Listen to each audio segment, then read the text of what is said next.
En el espacio nadie puede oír tus gritos, salvo el himno de la Unión Soviética. Ese himno se escucha en todo el universo.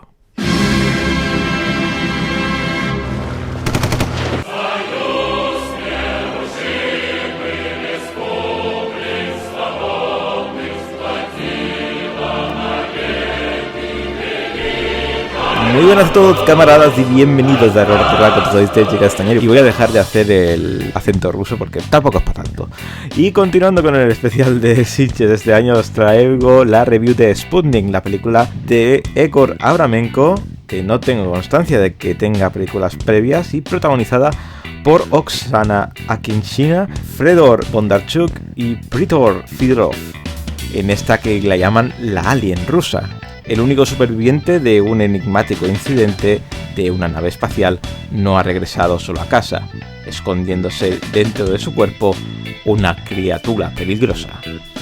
Para empezar, debería decir que eso del alien ruso, como le llaman muchos, es puro clickbait, porque si a una o a varias películas se parece esta cinta rusa, son otras más actuales que la obra maestra de Ridley Scott.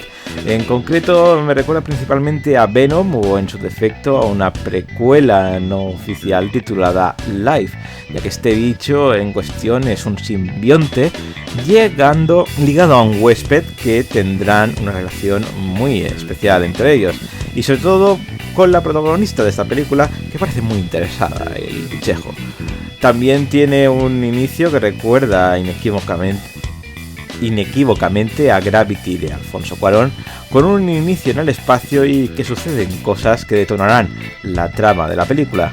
Lo mejor de la película es que la factura técnica de este film ruso no tiene nada, pero nada que envidiar a ninguna superproducción hollywoodiense.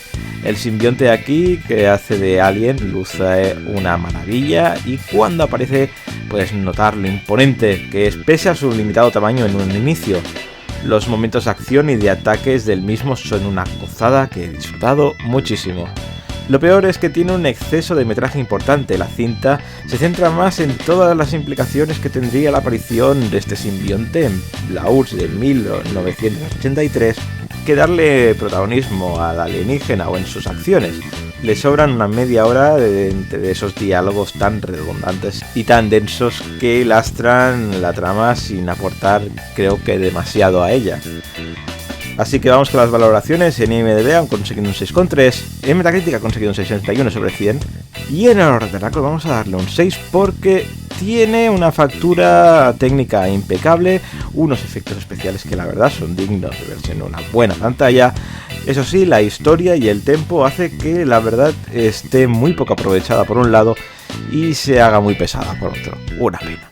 Recordad que las valoraciones son personales y que si tenéis la vuestra podéis dejarla aquí abajo en la caja de comentarios. Y nada más por hoy, suscribiros y dadle like, que ayude mucho a subir contenido a este canal. Y nos vemos en el próximo vídeo con mucho más cine.